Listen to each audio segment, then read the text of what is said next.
Olá, infectos! Sejam bem-vindos a mais um Papo Infectado, o seu podcast para aprender infectologia, microbiologia e temas relacionados.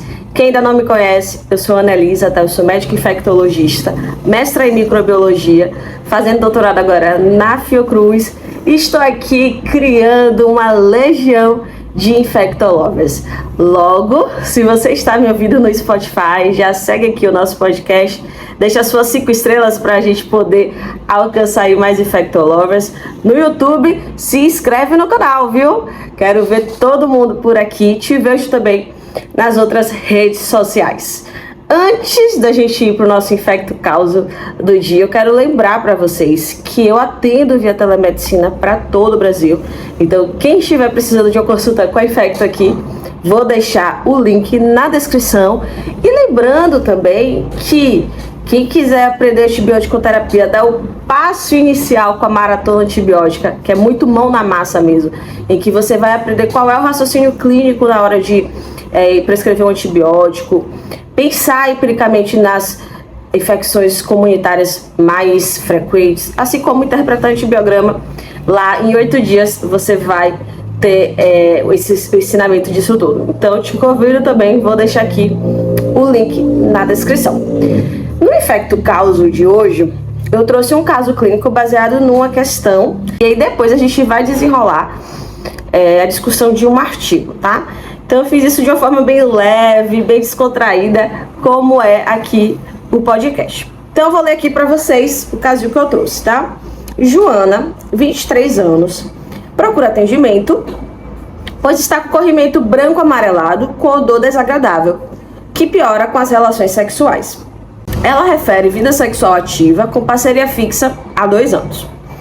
Ao exame especular, você notou que ela está com colo uterino normal, mas tem um corrimento vaginal branco leitoso. Você trabalha numa unidade que tem como fazer microscopia e no exame fresco você encontrou as famosas QI-cells. Qual é então o diagnóstico de Joana? Antes, gente, da gente falar do diagnóstico de Joana, é interessante a gente dar uma revisada aqui, né, sobre as vulvovaginites, porque quando uma paciente vem com corrimento genital, a gente abre esse capítulo, né? E mais de 70% das vulvovaginites vão ser causadas principalmente por cândida, né, que é a famosa candidíase, por bactérias que já fazem parte da nossa flora, como a Gardnerella, então entra aí a vaginose bacteriana, e uma que é uma IST, uma infecção sexualmente transmissível, que é a tricomonias. Então a gente, quando pensa em vulvovaginite, as 3 principais são essas. Então vamos aproveitar aqui para a gente relembrar, né? Temos a candidíase, aqui eu já deixo até um adendo, já temos um vídeo aqui no podcast sobre candidíase de repetição, convido vocês a assistirem. Mas a candidíase, né, é causada pelo fungo Cândida, geralmente a maioria dos casos pela espécie albicans, e aí resulta de uma alteração, né, uma disbiose da flora genital, que vai causar um corrimento que geralmente é um corrimento esbranquiçado, certo? Que quando a gente passa o espéculo, a gente vê grumos, então geralmente é um corrimento que tem grumos aderidos à parede vaginal. Essa paciente associada também vai referir muita coceira ali na região vulvar, inclusive por conta da coceira, né, ter escoriações, edema na região vulvar. Pode aparecer também disúria, dispareunia, beleza? E um ponto importante é que esse corrimento geralmente não tem odor. Se você estiver num ambiente que tem como fazer a microscopia, né, primeiro testar o pH, geralmente você vai ver que na cândida o pH é menor que 4,5, e fazendo a microscopia a gente vai ter a visualização do fungo, né, seja na forma de levedura, que são as bolinhas redondinhas, ou pseudohifas, que são as leveduras que vão estar um pouco mais esticadas. Já a Gardnerella, né, a principal bactéria que causa a vaginose bacteriana, certo? Que também resulta aí de uma disbiose, de uma alteração da flora genital. O corrimento da vaginose já é diferente da candidíase, porque vai ter odor, geralmente é um odor fétido que pode até lembrar um cheiro de peixe podre, junto com o corrimento, que pode ser amarelo, esbranquiçado, lembra até um aspecto perolado, beleza? E aí, assim, em ambientes que a gente tem como fazer o if test, que é você pegar, colocar o corrimento em uma lâmina e aí coloca uma gotinha de hidróxido de potássio. Esse é o teste das aminas ou if test. Se quando você coloca o hidróxido de potássio, exala um cheiro de peixe podre, vaginose bacteriana. O pH nesses casos geralmente é alcalino, né? Então maior que 4,5. E quando a gente avalia a lâmina do corrimento, vê as clui cells, que nada mais é do que são as células epiteliais, as células do epitélio vaginal com as bactérias aderidas, e tipo, bastante bactéria. Então essas são as clui cells, que é bem característica de vaginose bacteriana. E que, pelo que a gente está vendo aqui, é o que Joana tem, né? O corrimento dela, as características realmente lembra, é um corrimento leitoso, com aspecto amarelado, odor desagradável, que piora com as relações sexuais, isso também é um ponto da vaginose, e que no exame fresco você viu as clui cells. Então, Joana, a gente já viu aqui que ela tem a vaginose bacteriana. E a outra vulvovaginite muito comum é a tricomoníase, que aí nesse caso é causada pelo protozoário Trichomonas e é uma IST. Então a transmissão é pela via sexual, né? O sexo desprotegido. Nesse caso aqui, o corrimento, ele é um corrimento amarelo esverdeado, também com odor bem fétido. Quando a gente passa o espéculo, a gente vê alterações no colo uterino, então vê, né, umas micropápulas putiformes eritematosas, que a gente dá aquele aspecto de colo em framboesa, certo? Por conta mesmo ali do processo inflamatório. A paciente também pode referir disúria, dispareunia, um certo desconforto. Quando a gente vai poder complementar com os exames, né? O pH também aqui é maior que 4,5, é alcalino. A microscopia, quando a gente faz, a gente vê o protozoário da Trichomonas móvel. E aí, nesse caso, por ser um IST, a gente precisa, né, também tratar o parceiro. E só para relembrar aqui, na candidíase, o tratamento pode ser antifúngicos tópico, como o miconazol 10% ou a anistatina, ou então a gente pode fazer o fluconazol via oral, 150mg, dose única. Já na tricomoníase, a gente faz o metronidazol, 2 gramas, dose única via oral, beleza? E na vaginose, a gente também prioriza tratar com metronidazol. Então fica metronidazol, 500mg, de 12 em 12 horas por 7 dias. Então a gente vai tratar a Joana assim, né? Com esse metronidazol. E aí, meu povo, vem um segundo questionamento.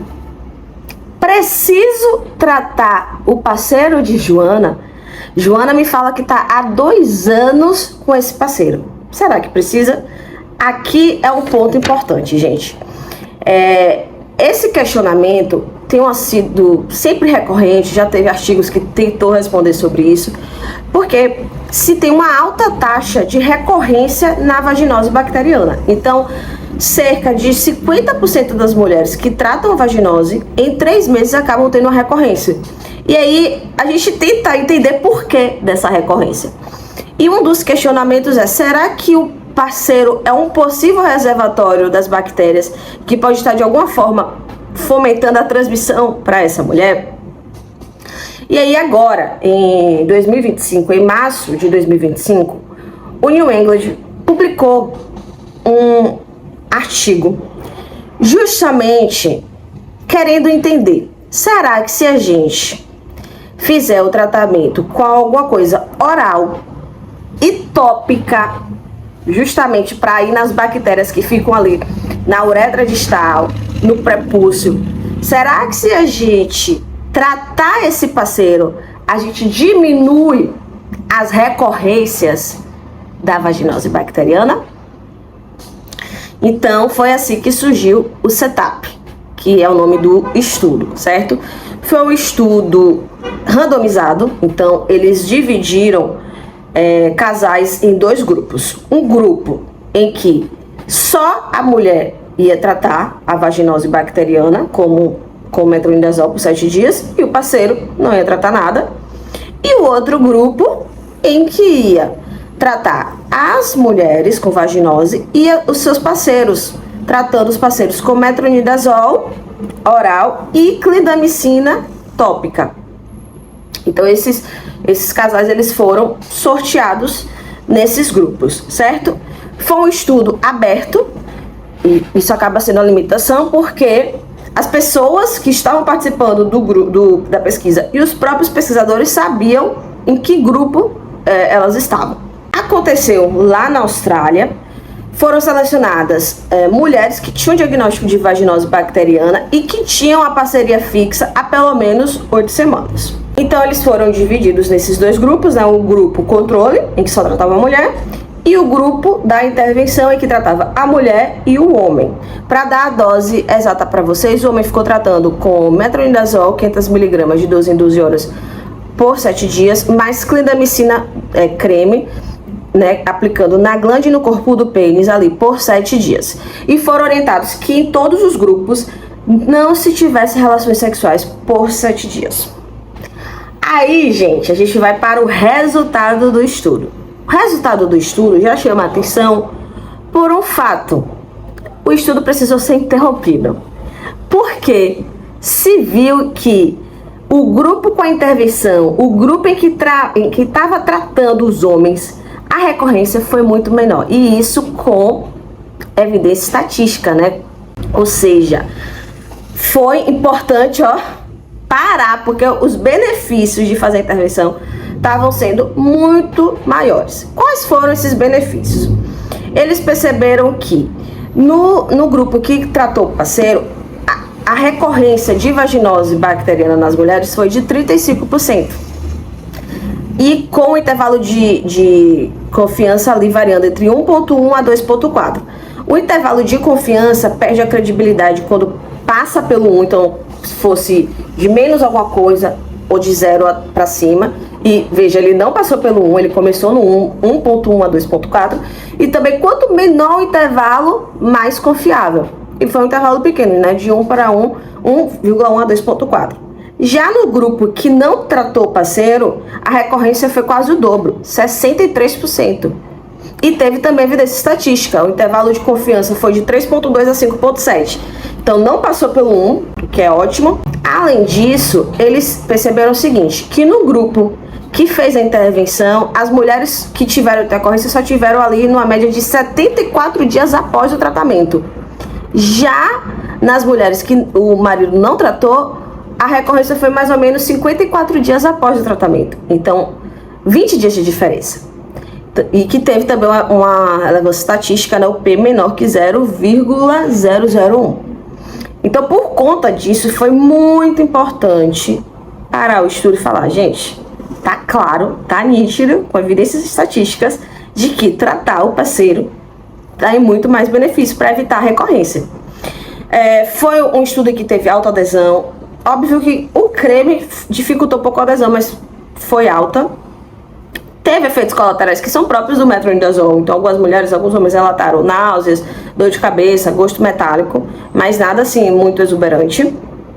E aí deixou muito claro que assim, é importante a gente tratar as parcerias, parceiro fixo, para evitar a recorrência da vaginose bacteriana.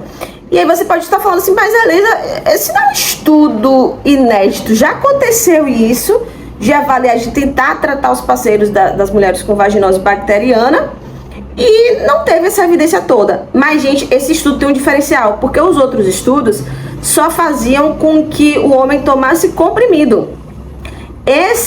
O diferencial foi fazer com que tomasse o comprimido e ainda aplicasse algo tópico para ter uma ação ali local, de forma a evitar que se transmitisse as bactérias.